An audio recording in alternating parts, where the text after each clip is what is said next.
They tore my solar panels off like they owned my roof, left a violation notice taped to my front door like a trophy. What the HOA didn't realize was that I wasn't just another homeowner with a few panels trying to cut down on energy bills. I owned the solar farm that powered the entire neighborhood. Every single house in this community, Greg Thompson's included, ran on the electricity I produced. They hadn't just vandalized my property. They'd declared war on the very source of their comfort. They thought they were flexing power. What they didn't realize was that I held the real switch.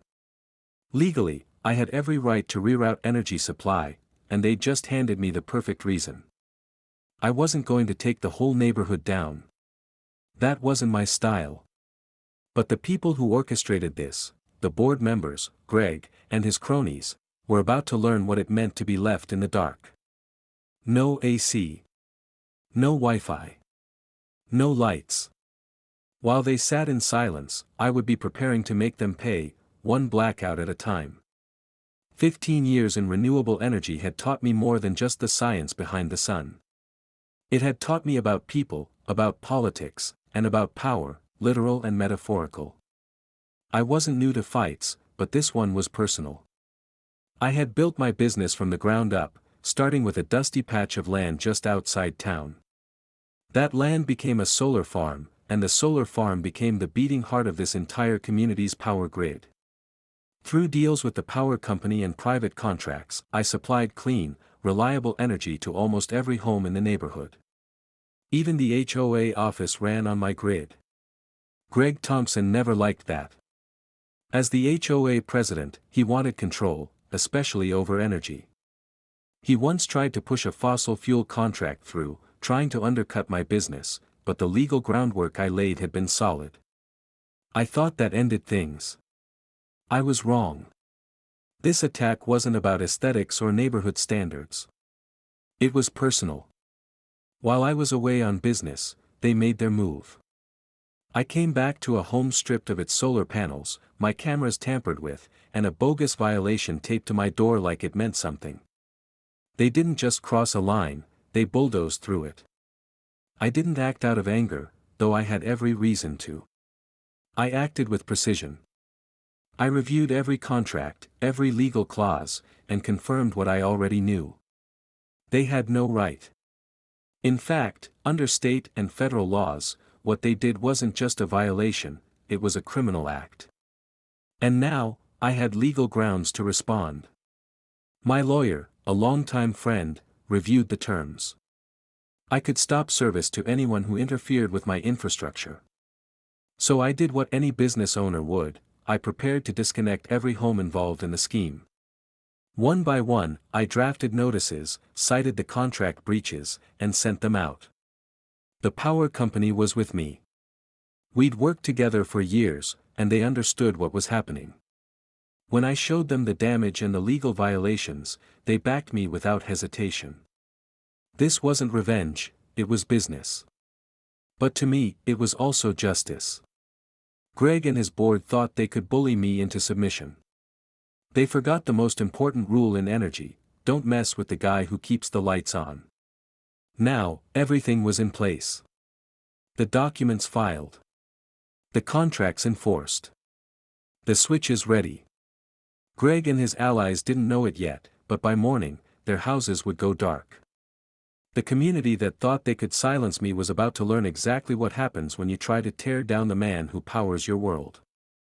Greg was pacing his front porch like a man possessed, flashlight beam bouncing wildly off the hedges as he called board member after board member. His voice carried in the dead stillness of the early morning, his panic building with every unanswered question. I monitored it all from my office, the glow of my monitors reflecting off the glass of my desk. One by one, I watched the fallout unfold. The group chat between HOA board members, one I'd managed to gain access to thanks to a contact who owed me a favor, was in full meltdown. "This can't be legal," Robert Fields messaged. "Can it? He has to restore power. Isn't that a requirement? We need to call an emergency meeting." But there was nothing they could do. I hadn't just cut their power, I had dismantled the illusion of control they clung to. For years, they'd hidden behind bureaucracy and intimidation, pretending they ran the neighborhood. Now they were in the dark, both literally and figuratively. The next morning, the sun rose over a fractured HOA. Greg looked like he hadn't slept a wink when he trudged out to retrieve the certified letter sitting in his mailbox, the one I'd sent the day before. The moment he read it, the full weight of what had happened hit him. No threats, no profanity, just a cold, professional statement informing him that his power had been legally terminated due to contractual violations. I could almost hear the blood draining from his face. Within an hour, he called an emergency board meeting. Of course, I wasn't invited. But once again, I had my sources. The meeting was chaos. Half the board wanted to immediately pay for the damages and beg for service restoration. The other half, led by Greg, wanted to fight back. "We can't just give in to him," Greg shouted, pounding the table. "He's trying to make an example out of us." "You did make an example," one board member snapped back. "You literally ripped panels off his roof. What did you expect?" The divide was clear. Some were realizing they'd been played by Greg, while others were still clinging to his bluster. But the power outages were doing their job. People were uncomfortable. Food was spoiling, alarm systems were down, kids were cranky from the heat, and the fear of a prolonged blackout was real. Meanwhile, I stayed silent. I didn't respond to their calls, emails, or pleas. I let the blackout speak for itself. And it did. Word spread through the neighborhood. People started whispering, connecting the dots. The homeowners not on the list were watching closely, and they weren't happy about the situation either. The next day, a group of non-board residents filed a formal petition demanding Greg and several board members step down. They cited abuse of power, misuse of funds, and most critically, endangering the community by provoking the very person responsible for their electricity. It was poetic justice. Greg tried to hold on. He called a community meeting to spin the story, painting himself as a victim of corporate bullying. But I wasn't a corporation. I was their neighbor. And that made his story fall flat. At the meeting, I showed up. For the first time since this all began, I walked in, calm and collected, and took the mic. "I didn't want this," I said.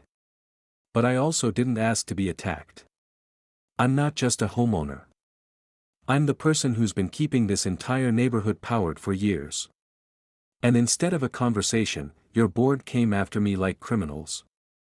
I laid out everything: the contracts, the footage, the tampered cameras, the law they violated. I didn't raise my voice once. I didn't need to. The truth was louder than anything Greg could scream. By the time I finished, the room was dead silent. The vote to remove Greg and 3 other board members passed by a landslide. As part of the settlement, the HOA agreed to pay for the damage to my property, issue a formal apology, and most importantly, revise their bylaws to ensure something like this could never happen again. I restored power to the affected homes that afternoon. Not because I had to. Because the neighborhood had taken the right steps to fix the problem. Greg, humiliated and defeated, sold his house and moved out within 2 months. My panels were reinstalled, my contracts untouched, and my system upgraded with more safeguards than ever before. I never wanted a war. But when they forced one on me, I made sure they understood the cost of playing with power. Comment below what you would have done in my shoes. And if you live in an HOA-controlled neighborhood, always know where your power comes from. People were melting in their homes, no AC meant temperatures were climbing fast, and fridges were starting to smell. The real panic kicked in when the first few board members, those with powered medical equipment, realized they were in trouble. I had expected them to get desperate, and desperate people always slip up. Sure enough, by 6 a.m., the HOA fired off a mass email with "Urgent, power failure" in the subject line. I opened it, amused. Subject: Urgent, AA power failure, please read. Body: Dear residents, we are currently experiencing a sudden and unexplainable power failure affecting certain homes in our community. We are investigating and coordinating with energy providers to resolve the issue. We thank you for your patience and understanding. It was vague, ineffective, and screamed confusion. They had no answers. No plan. The entire HOA leadership was crumbling, blind in the dark, literally and figuratively. I brewed a new pot of coffee, stepped outside, and settled into my patio chair. My house stood untouched, well-lit, cool, and quiet. Across the street, however, Greg and his little empire were flailing like a ship taking on water. By 8 a.m., I was ready to escalate. They'd had a long, uncomfortable night. Now, it was time to push them to the edge. I didn't have to guess, Greg would be calling soon. The real question was whether he'd swallow his pride and admit he needed me. Either way, I had the upper hand. By 8:30, the situation had turned into a wildfire. The sun rose higher, baking the already stifling homes. People were furious. Phones lit up with alerts, and the HOA forum was bursting at the seams. Angry posts flooded in. Those with cell signal were calling anyone they thought could help. I just sipped my coffee and watched. Greg, now pacing in a sweat-soaked robe, tried to flag down the first electrician he saw. I saw him gesturing wildly as the man stepped out of the van. It wasn't hard to figure out the conversation. The electrician looked toward the utility pole, then pointed straight at my house. I knew exactly what he was saying. This isn't a normal outage, the supply has been shut off, from that house over there. Greg's face turned crimson. He spun around and marched back to his porch, phone already pressed to his ear. My phone buzzed, once, twice, then a third time. On the fourth call, I finally answered. Greg. What a surprise, I said, cheerful and calm. I could practically hear his blood boiling. What the hell is going on, Daniel? He growled. You know exactly what's happening. My house, hell, half the damn neighborhood, has no power. The electricians are saying you're behind this. I played dumb. That's odd, Greg. As far as I recall, we no longer had an energy agreement. Oh, wait. That's right, you and your cronies destroyed my panels last week. Something about aesthetics? Silence. I could hear his jaw clench through the phone. I let it hang for a few seconds longer. Cut the crap, Daniel. This is illegal. You can't just. Actually, I can, I interrupted, my tone turning cold. See, Greg, I wasn't just some guy with panels on his roof. I was your energy provider. And when you illegally destroyed my system, you voided our contract. That gave me every legal right to terminate your service. He was breathing hard now, voice trembling. You think this is a joke? People have kids, elderly parents, medical equipment, they're in danger. And there it was, fear. The moment he realized this was spiraling beyond his control. Don't pretend you care now, I snapped. You didn't care when you had my system torn out. Actions have consequences, Greg.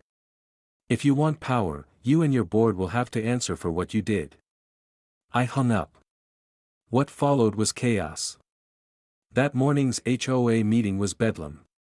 Residents, many unaware of the panel removal, arrived furious. Some had medical concerns. Others had thrown out hundreds in spoiled food. And many were just pissed their espresso machines didn't work. Greg tried to deflect, but the truth came out fast. One question changed everything. Wait, the guy supplying our power wasn't with the utility company? Another chimed in, who approved this? And then the spark turned to wildfire.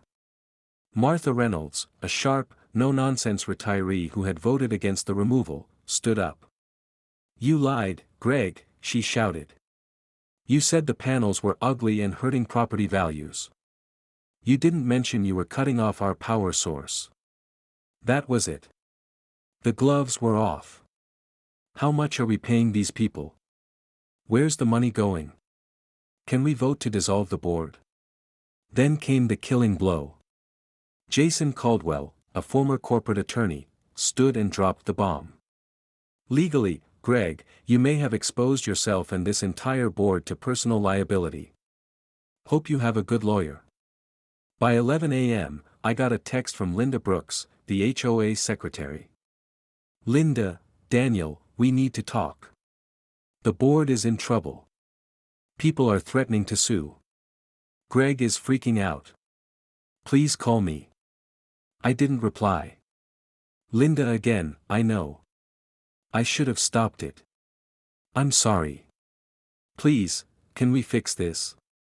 No response. It was too late for regrets. The HOA was collapsing. Residents were calling for resignations. Legal filings were being drafted.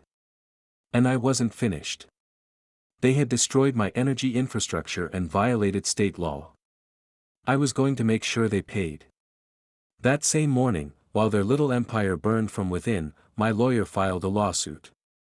The charges: destruction of private energy property, interference with utility services, and civil damages. Greg and several board members were named personally. This was no slap on the wrist. My legal team had built an ironclad case, complete with footage, records, and legal precedent. The HOA had broken multiple laws, and now, they'd learn exactly what it meant to be held accountable. They wanted a fight. Now they had one. Thanks to my backup security cameras, which they failed to disable, I had clear footage of them trespassing and tearing out my equipment. I also had emails from other HOA members complaining that they hadn't been properly informed about the vote. Best of all, I had the financial records proving my solar farm was the legitimate, contracted power supplier for the entire neighborhood. Within 24 hours, the HOA was officially served, and the panic hit a new peak. Greg, already struggling to contain the outrage, was now facing a lawsuit that could bankrupt the entire HOA. By the next morning, I got a frantic text from Linda Brooks, the HOA secretary. Daniel, the board is falling apart. The lawyer says this is serious. Greg's thinking of stepping down.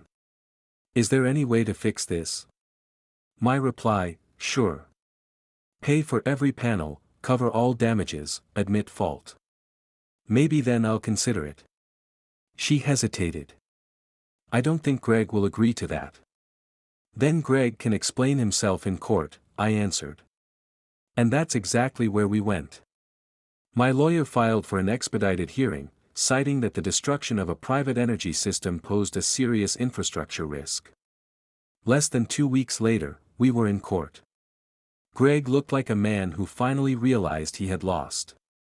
In front of a packed courtroom, my lawyer laid out everything: the video footage, the financial losses, the state and federal laws they had violated. Greg's team tried to claim it was about aesthetic standards, but the judge wasn't buying it. He leaned in, eyes narrowed. Mr. Thompson, do you grasp the gravity of your actions? You destroyed critical infrastructure that powered your own community. You violated the law and endangered residents. Anything to say? Greg squirmed. Your Honor, we just wanted to uphold community standards. The judge slammed his gavel. You interfered with a power provider. This is not just a violation, it borders on criminal negligence. That was when I knew I had them. The judgment? Over $750,000 in damages. Full compensation for the destroyed panels, lost income from my solar system, legal costs, and punitive damages. The HOA was also ordered to let me reinstall my system without interference. But the real blow came when the judge referred the case for possible criminal charges. Tampering with an energy grid isn't just civil, it can be prosecuted. Greg and several board members now faced the real possibility of jail time. Their lawyer begged for leniency, but the judge was unmoved. This is what happens when a homeowners association thinks it's above the law. Greg slumped. His team looked like ghosts. But I wasn't finished. Once the ruling came down, my lawyer and I made one last move. I refused to restore power to the homes of Greg, Linda, Robert, and the rest of the board until the damages were fully paid. That meant the HOA office stayed offline, phones dead, AC off. Their homes? Just as bad, smart fridges off, sprinklers useless, houses sweltering. Could I have flipped the switch back? Sure. But I didn't. I let them stew. For weeks, they begged neighbors for help, stumbled around with flashlights, and endured the same discomfort they'd caused others. And every neighbor who saw them struggling knew exactly who to blame. Eventually, Greg quit in shame, followed by most of the board. A special election was held, and the new HOA leadership voted to throw out every old policy. Solar panels. Now allowed for anyone, no restrictions. But the best part? Over half the neighborhood now signed up for my solar service. Greg's empire had completely crumbled. The self-declared king of the HOA was now just another powerless nobody. And as I sat on my porch, coffee in hand, solar panels humming quietly above me, I smiled. Greg had tried to destroy me. Instead, he destroyed himself.